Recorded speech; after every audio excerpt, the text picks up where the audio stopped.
You're watching inside the Michael Jackson mansion and never can say goodbye. Join us in this special hour as we share personal stories from the people who knew and loved Michael Jackson. Michael was a prankster, and he loved, playing jokes on people, and he loved to play. We'll take you from his humble beginnings through his meteoric rise. I'm most comfortable on stage than any place in the world, since you just light up on stage. It's magic. And we'll take you inside this lavish chateau to show you where and how the king of pop lived. Michael Jackson was the king of pop, the biggest star in the world. He could have lived anywhere he wanted, and he chose this home because it's truly special, and we're going to show you why. Then, we'll give you a behind-the-scenes look at the inside places where Michael and his children spent quality time together. He was a big fan about sitting down and eating with your kids and sharing what happened during the day with each other. Finally, the mansion's master bedroom, where Michael spent his last living days. Everything was coming together for him. He was so excited. And it's hard, that happened to him there. That's all here starting right now on Inside the Michael Jackson Mansion, Never Can Say Goodbye. Welcome everybody, I'm John Kelly, and you're watching an exclusive one-hour television event on the iconic king of pop, Michael Jackson. Well, after a self-imposed exile lasting nearly a decade, that's right, Michael Jackson was back in the spotlight, getting set for his London concert series tour. Yes, this was a whole new chapter for Michael and his 3 children. They just moved into a brand new home in the upscale neighborhood of Holmby Hills that rented for a staggering, get this, $100,000 per month. It was an example of Jackson's eccentric tastes and, of course, his amazing life. Sadly, it was also the place where Michael Jackson spent his last days and ultimately the final moments of his life. Now, few people have been allowed inside this house until today. Join us now as we take you inside the Michael Jackson Mansion. Grand, palatial, regal, a house fit for a king. Well, not so far off, since it was the last home to the king of pop, Michael Jackson. It's the feel of the house. When you walk in, the grandness and everything, but I think the entryway got him. He walks in and he goes, this is it. When he did want something, he had a way of getting it. This is the place where he and his children found refuge and tranquility while he prepared for his final tour.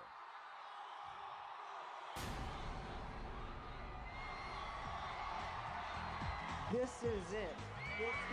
At a press conference in London, Michael Jackson announced his concert tour, This Is It. It was his first concert tour since history in 1997. I'll be performing the songs my fans want to hear. This is it. I mean, this is really it. This is the final curtain call. This is it, and see you in July.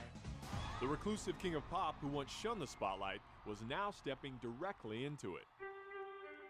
And there's no neighborhood better suited for Hollywood royalty than the area of Holmby Hills. So perhaps it's not surprising that when Michael Jackson returned to Los Angeles, this is the neighborhood where he chose to live. The house at 100 Carrollwood is in one of the most exclusive areas of Los Angeles. It's right on the corner of Carrollwood and Sunset. There's a lot of celebrity that live in that area. Elvis Presley actually had a house near there.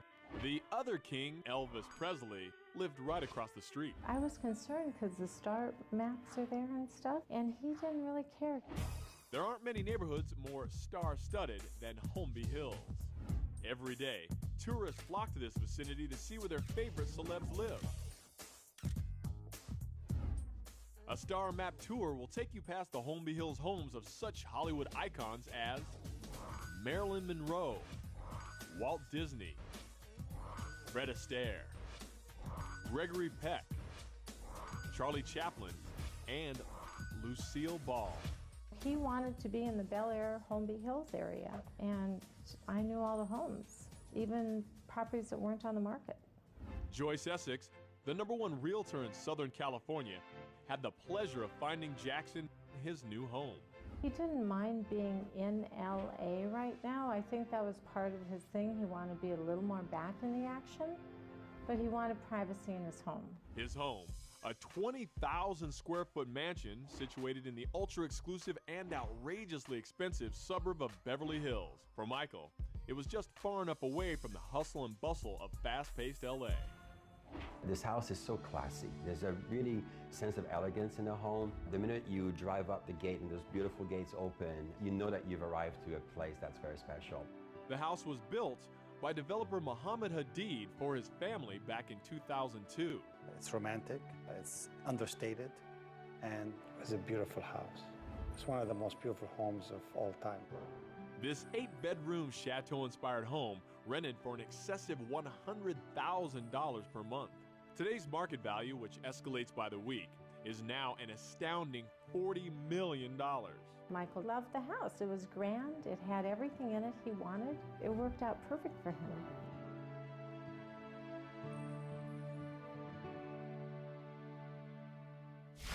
When we come back, Michael Jackson's meteoric rise from his humble beginnings, plus wonderful stories from the people who knew and loved him, when Inside the Michael Jackson Mansion returns after this.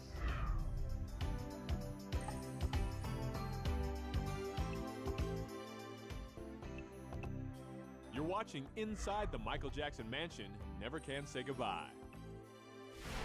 No question, Michael Jackson's rise was nothing short of meteoric. His talents, as we all know, were discovered as a very small boy, and once he found that spotlight, he never let it go. The King of Pop dominated the stage for decades.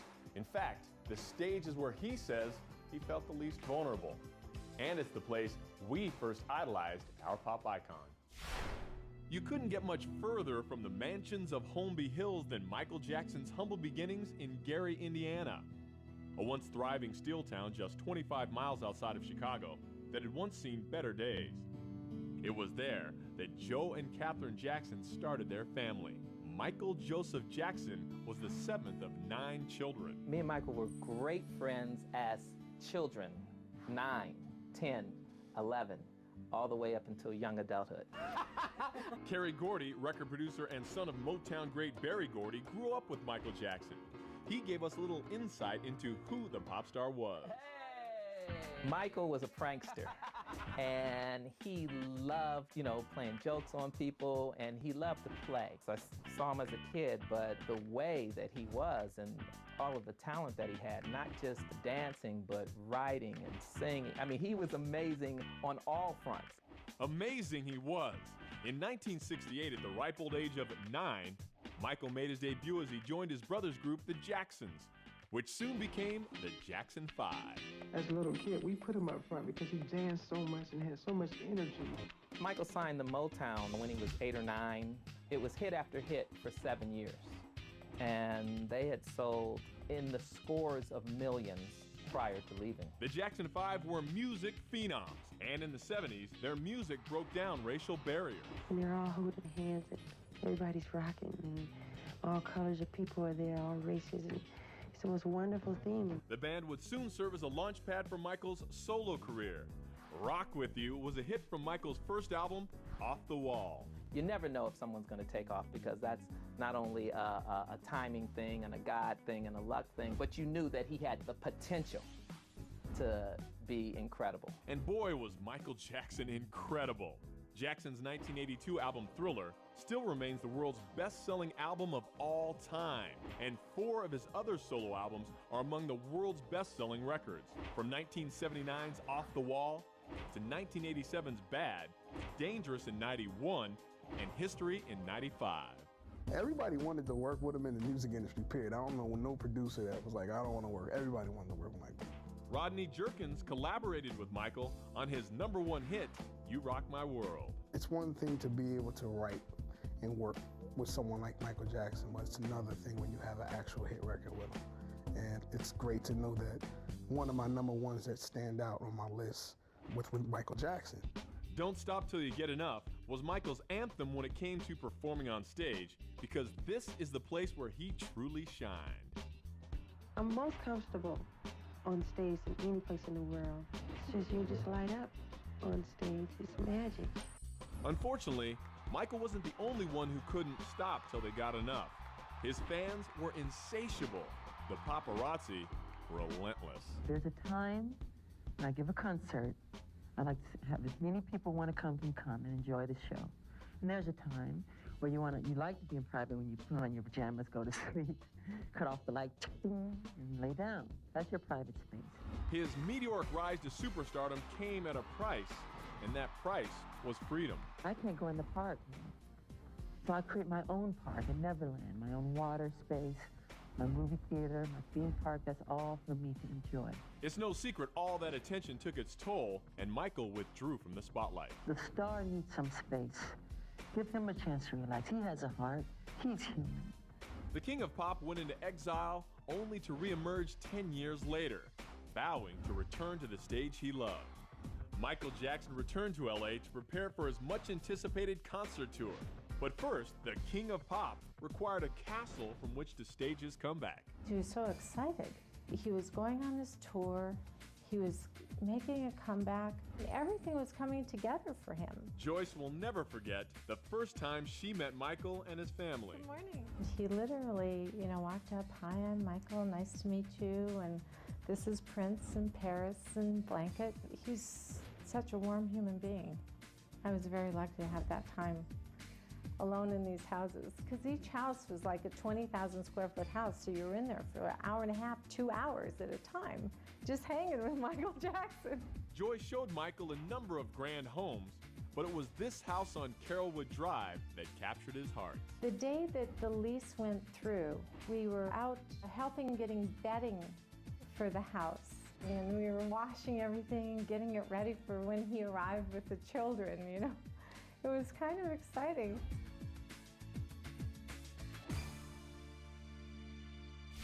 When we come back, we take you for an exclusive behind-the-scenes look inside the last home of Michael Jackson. More inside the Michael Jackson mansion right after this.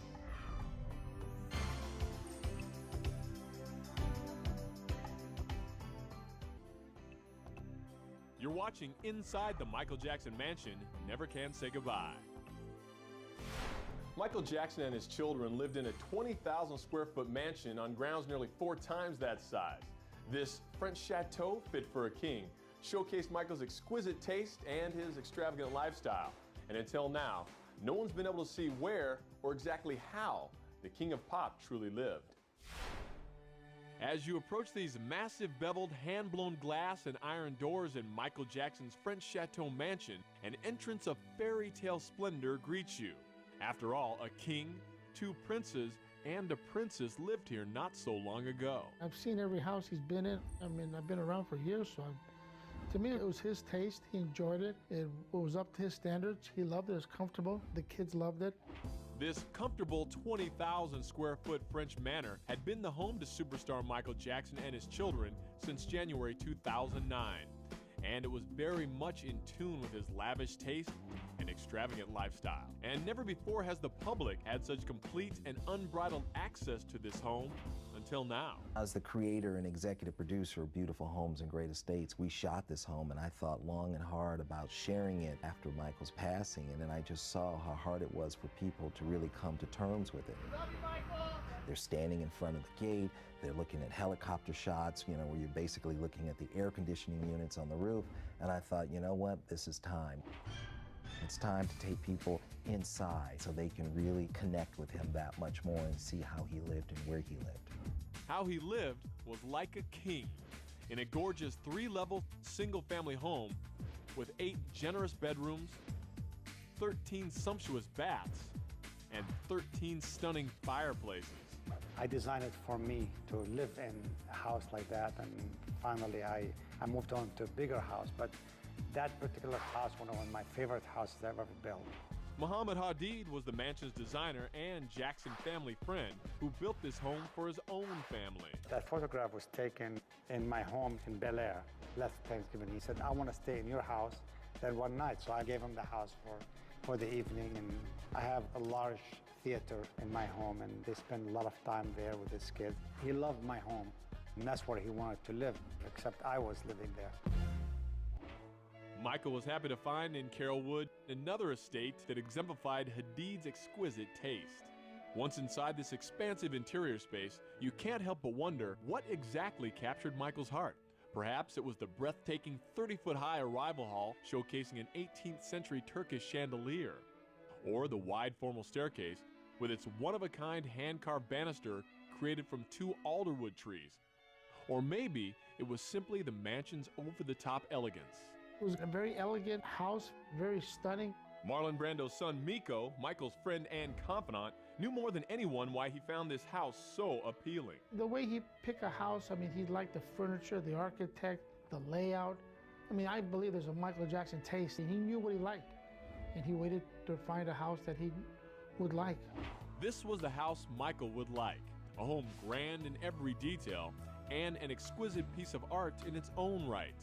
From the intricate hand-carved African wood moldings as you walk through every hallway of the house, to the beautifully crafted and stunning Russian wood floors that spill into every room. We've used the best of all the materials for that house. It's well appointed with everything from African mahogany doors to the floors of Bavarian walnut. The estate's elaborate architectural elements were a perfect fit for Jackson's flamboyant lifestyle. The exterior alone was built with several $1 million worth of Jerusalem stone. And it has some of the most beautiful furniture that one can buy around the world. Beautiful French antiques, antique tapis carpets all over. The whole house was beautifully appointed for just a person like Michael. This was an interim residence for the King of Pop, just until he finished his 50 Series London concert tour.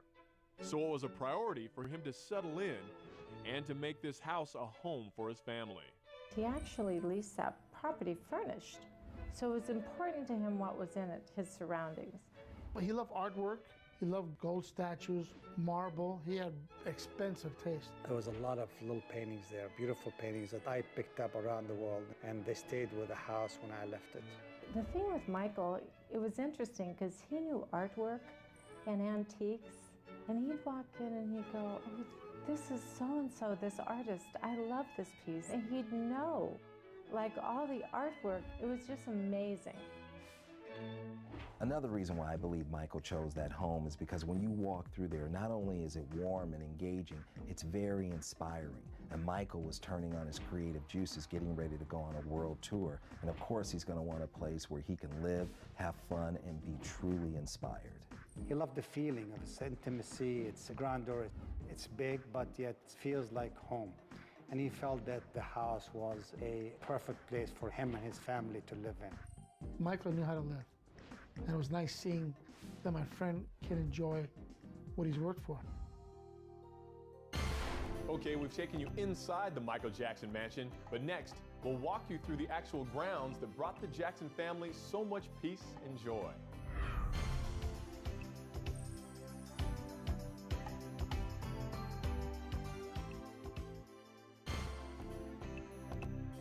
You're watching Inside the Michael Jackson Mansion, Never Can Say Goodbye. For years, Michael searched for a place where he could bring his family and call it their home. And in January 2009, that search ended at 100 Carrollwood. With this palatial estate and its finely manicured grounds, it seemed Michael had finally found his refuge. Glorious, grand, beautiful, absolutely breathtaking. These are just a few words to describe the grounds that surround Michael Jackson's majestic estate. My favorite part of the house is actually the outdoors. It's a beautiful park-like atmosphere. This amazing backyard retreat, along with its fortress wall enclosures, provided Michael and his family the privacy that they needed. According to builder-developer Mohammed Hadid, this was one of the main reasons Michael chose this property. It feels like the home is somewhere in France. It doesn't seem like in the middle of Beverly Hills or Holmby Hills. It's quiet, it's enclaved in this beautiful lot of trees. So it feels like you're sitting in a country estate, yet it's in the middle of the city. The backyard is very lush, it's very open, plenty of space, and it runs parallel with Sunset Boulevard. Hadid situated the lot 15 feet lower than the street level along Sunset Boulevard in order to enhance the yard's sense of seclusion. You can drive Sunset and easily pass it because on Sunset, it's just a wall, hedges, and trees. So there's plenty of privacy there in the backyard. And of course, you can't help but notice the Olympic-sized swimming pool. In lieu of steps, this enticing pool features a beach entry, which gently slopes beneath the water. This spacious park area of the house is where the Jackson family actually found their bliss. The kids were happy running around. He was running around too with the kids. It was just a fun environment. You can almost hear the echoes of laughter. This is where Michael and his 3 children splashed around and threw water balloons at each other while jumping in and out of the pool. I enjoyed the pool, my kids enjoyed the pool, and it seems like his kids enjoyed the pool. He was just a regular guy, just easygoing, you know, full of laughter, liked to play around, liked to joke around, just full of life. Michael and his kids enjoyed all of the outside living spaces here. The fireplace is outside by the pool is a perfect place to sit down in the afternoon. It's shady. It has a good feeling for the kids to come out and enjoy afternoon lunch. Which is what the Jackson kids did when they were at home. The guest house in the back, the space was so large and the kids could play out there. It was private, and there was a huge fireplace in there. And the one day we went there, it was raining outside. So we're like walking in the rain and trying to like get the fireplaces going and everything. And he would sit there and just relax and look around the room and go, this is a great room. It was happy for him to be there with the children.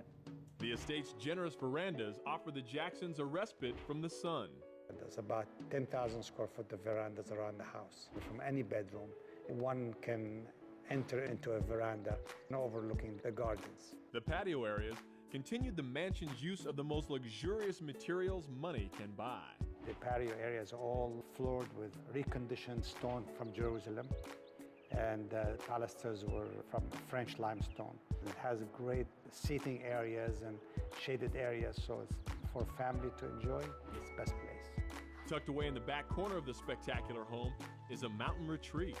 We also have natural stone waterfalls, and it feels like it's been there for several hundred years. The water flows into an enticing koi pond along with an adjoining jacuzzi. And much in the same way as Neverland, this house had grounds that were picturesque and stunning with serene color palettes, the kind fit for a king. This home became Michael's very own Shangri-La. Michael couldn't go out to the park, so he created his own park in the backyard. He had to create a space where it was really private and just a great place for him to just hang out. Next, we'll take you inside this opulent Russian-style theater where Michael and his family got to see first-run premiere movies all in the privacy of his own home. More from inside the Michael Jackson mansion right after this.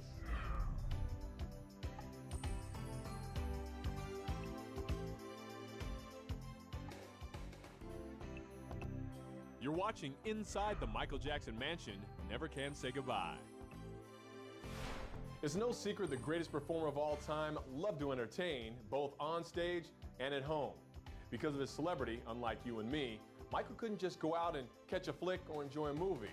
Instead, he created his own magical world right inside his house. From a grand Russian-inspired theater to a fully equipped gym, all the way down to a private billiards room. That's right, if the King of Pop wanted it, yeah, he got it. And with all those amenities, it's no wonder Michael never wanted to leave his house. The moment you set foot into Michael Jackson's theater, you immediately feel as though you've been transported to La Belle Epoque and the spectacularly opulent opera houses of France or Russia.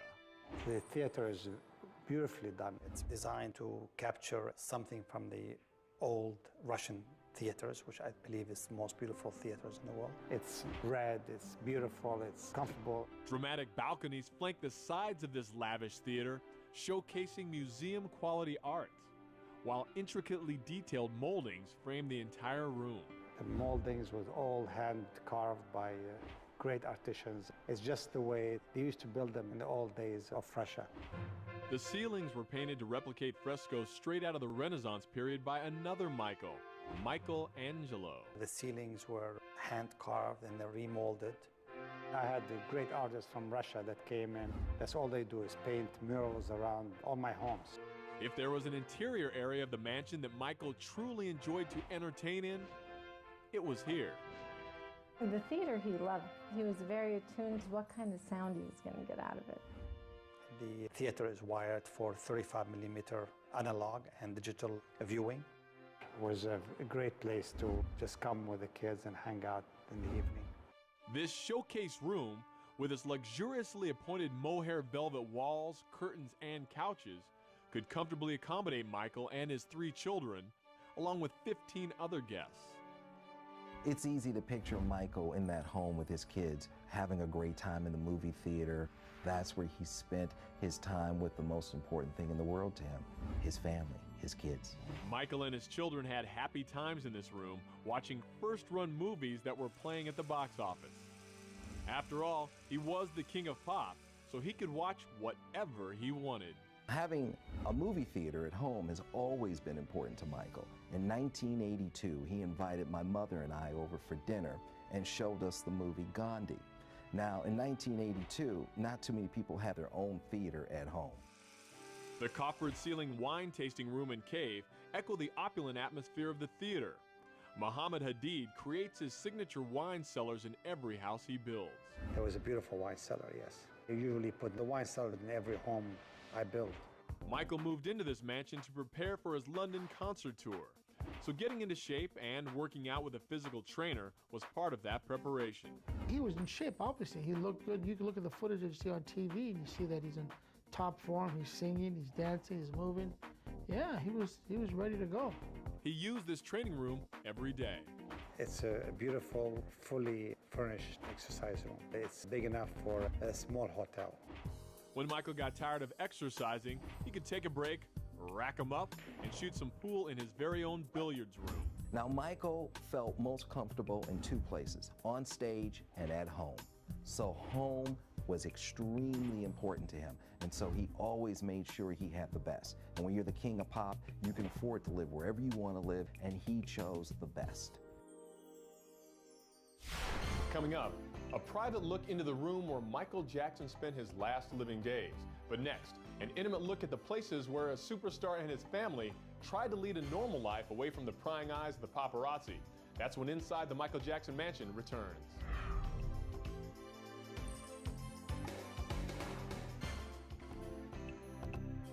You're watching Inside the Michael Jackson Mansion, Never Can Say Goodbye. The regal mansion on 100 Carrollwood embodied superstar Michael Jackson's hopes and dreams for a new beginning and a fresh start. This is where the reclusive Jackson was planning a comeback after nearly a decade of avoiding the limelight. Now, according to Michael's friends, he was truly happy in his new home. And now, you're about to see why. This house was the perfect place for the Jackson family. Michael and his 3 children, Prince Michael I, Paris, and Prince Michael II, were having the time of their lives at 100 Carrollwood, according to friend Miko Brando. It was just a nice house for him and his kids. There was just a nice home base for now while he was rehearsing. He'd make fun wherever he went. You knew it was going to be fun. You knew it was going to be different. You knew it was going to be exciting. He lived a good life. For the Jackson kids, it was simply magical. It had to be, since they literally lived, played, and were homeschooled in the house. He loved those children more than anything in the world. Every time I saw him, actually, the children were with him. And they were always just happy and with him, and they would have fun and laugh. And occasionally he'd walk through the house and hum a song, and I was just like, oh my gosh, Michael Jackson's like singing in the house.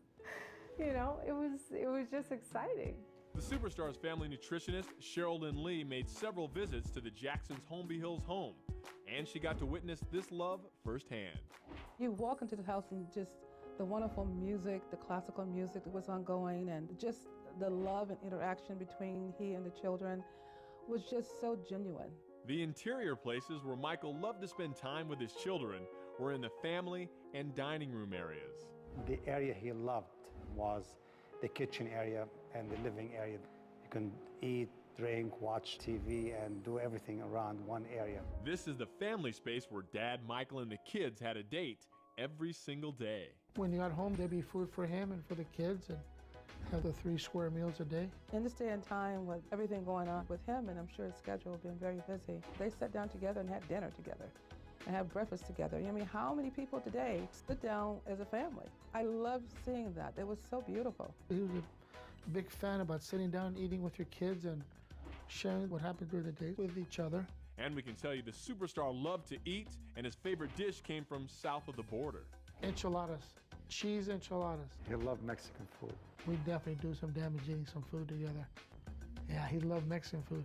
One of the mansion spaces that Michael was most excited about and that would become his private retreat was the library, a rich masculine mahogany space punctuated with a handsome ebony marble fireplace. It's very simple with a beautiful fireplace, hand carved by some of the best artisans in the world. The library is tremendously elegant, really very well appointed, and it's easy to read in. This was the room where Michael kept his valuable and extensive book collection. He was an avid reader. He loved to read. He's got the biggest book collection of everybody I know. And if he was working on a project, he'd have to go out and buy everything on that particular subject. So he'd have a stack of books, and he'd read it, and he'd study it, and that's why I think he's such a brilliant businessman. I've seen him constantly reading to the kids, constantly reading books. Producer and friend Rodney Jerkins will always remember the times he spent in the Jackson family home. I never forget one of my first sessions in New York. I was in New York working, and Paris was just born. And he had a book that said Parenting, and he pointed at the book and then pointed back to himself, and he said, I'm a father. So he was very proud of that. He wanted to have something that he can see his kids at all times, and that was a perfect place for him. He told me that was a dream home, and this is like what he envisioned that he wants for him and his family to live in for the rest of his life. Next, we'll take a look at Michael Jackson's master bedroom. That's when Inside the Michael Jackson Mansion returns after this.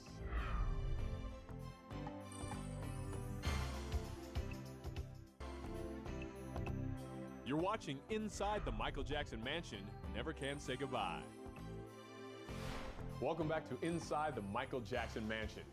Seldom in life does one encounter such exquisite beauty, such pure perfection. That's how one interior design magazine described Michael Jackson's master suite. In fact, when realtor Joyce Essex first showed Michael his brand new bedroom, she said it brought out his inner child as he threw himself onto the bed. Now this room would become his very own private sanctuary inside the mansion. This mansion at 100 Carrollwood was Michael Jackson's dream home for so many different reasons. He loved the feeling of its intimacy, its grandeur. It's big, but yet very homey. And he felt that the house was a perfect place for him and his family to live in. Every room in this house is one architectural gem after another, but it's the living quarters that make this house ultra special. The house had a huge amount of space for closets. There was another 4 or 5 bedrooms upstairs for the children and the staff. The moment Michael set eyes on the master suite, it was the way it made him feel that won him over. He walked in there, he laid down on the bed and just had to feel the room and everything. He was immediately smitten with the romantic feel and the grandiose size of the master bedroom. The master suite was great for him. The closets were large. You could overlook the backyard. There was a fireplace. The bathrooms, everything were perfect. The master bedroom was its own private suite on the 3rd level of the home. When we think about Michael Jackson's bedroom, it's a beautiful large room with high ceiling, and it has French doors that open up to a covered loggia. And from that loggia, you actually can see the pool and the pool house in the background. It's a very beautiful space for him to go and get away. At the end of long rehearsal days, this room and this bathroom were where the star took refuge. The bedroom was about a 4,000 square foot bedroom with its closets, a great bathroom, a very warm and beautiful lights coming through the windows. It's all hand carved from the bed to the surrounding windows to the floors. Everything was well appointed. The master bedroom's luxurious bathroom suite was Michael's very own spa sanctuary. And the master bathroom is like no other, with the water streaming out of the ceiling down into this beautiful infinity bathtub. And that steps down into this marble bathroom that has this gorgeous shower. He was so excited. Everything was coming into place for him. He was going on this tour. He was making a comeback. I mean, everything was coming together for him. And friends couldn't be happier that Michael was back on stage. He was getting prepared, and you can tell he was getting prepared to do what he does best. And Michael is his best when he's on stage. In late June 2009, Miko Brando, a longtime friend and confidant, attended a rehearsal of Michael's new show at Staples Center in LA. But it was nice. I mean, he was up there, my friend doing his work, and he sees me, like, Miko, and I go, hey. And no one ever expected this. Is he on the floor? Where's he at right now? He's on the bed, sir. He's on the bed. Okay, let's get him on the floor. Okay. Okay, let's get him down to the floor. I'm going to help you with CPR right now, okay? Soon after, the paramedics arrived and rushed Michael by ambulance from his home to the UCLA Medical Center, where a team of doctors tried to revive him for over an hour. No one wanted to believe, nor were they prepared for what they were about to hear. My brother, the legendary king of pop, Michael Jackson, passed away on Thursday, June 25th, 2009 at 2:26 p.m. The world had lost an icon. It was devastated and grieving.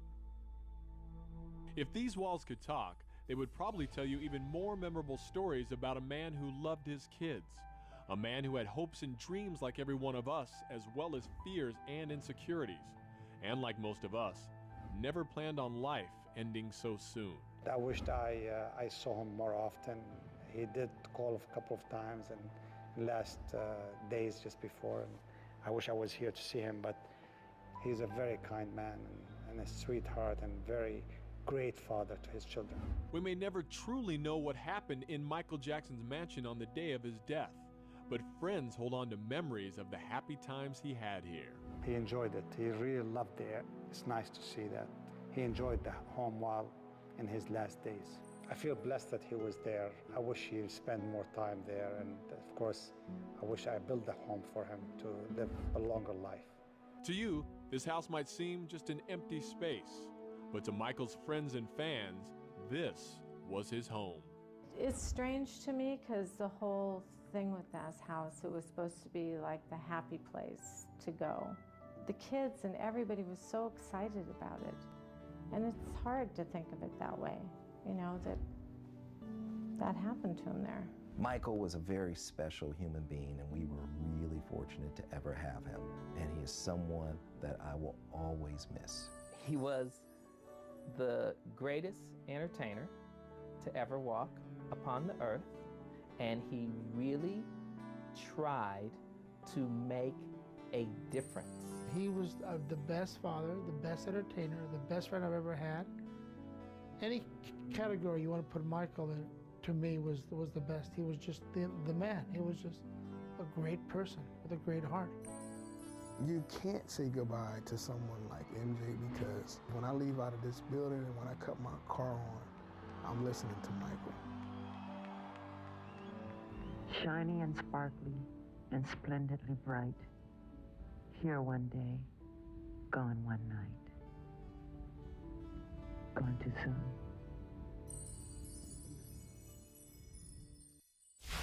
Today we can tell you people from all over the world are making the pilgrimage to his home. They feel the need to be close and see where the king of pop spent his last living days. And fortunately for all of us, yes, his music lives on, and that will no doubt be his legacy. I'm John Kelly. Thanks a lot for watching.